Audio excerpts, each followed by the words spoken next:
Ұлы жібек жолындағы елдердің әдебиетін көтеру мақсатында халықаралық әдеби бәйге жарияланады.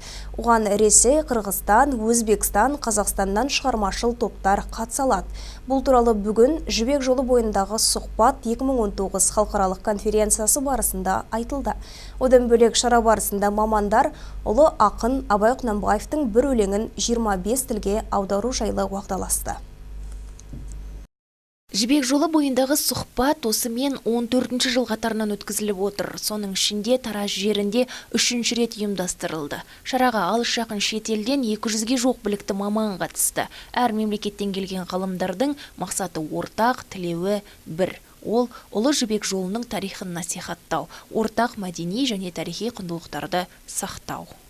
Жібек жолы бойындағы елдердің әдебиеті соған бір бәйге жариялап, сонда экономикалық байланыстар үзілді.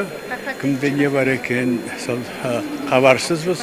Ал енді соны жаңғырту үшін жібек жолындағы халықтар, бауырлас елдердің әдебиеттерінде қандай жаңалық бар, соған бәйге жариялап, соны таныстыру бір өзімізді.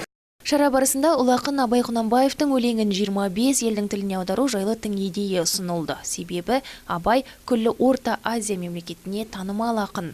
Бұл шара келесі жылы іске асырылады. Әзірге ақынның нақты қай өлең екені белгісіз. Талқылану үстінде. Беседы на шелковом пути проводит. Одан бөлек біз Қазақстан халық ассамблеясының жұмысын насихаттайтын телеарна ашуды ұсынып отырмыз. Біздің мәжілістегі депутаттар тобы бұл ұсынысты мінберден жолдады. Қазір қаралып жатыр. Келесі жылы телеарна өз жұмысын бастауы мүмкін. Айта кетейік, Орта Азия мемлекеттері арасындағы ынтымақтастықты нығайтуға арналған жиын қорытындысы бойынша бейнефильм түсіріледі. Шара келер жылы тағы жалғасады. Гүлжан Серік, Леспек Әбдіжаппар, 7-7 News.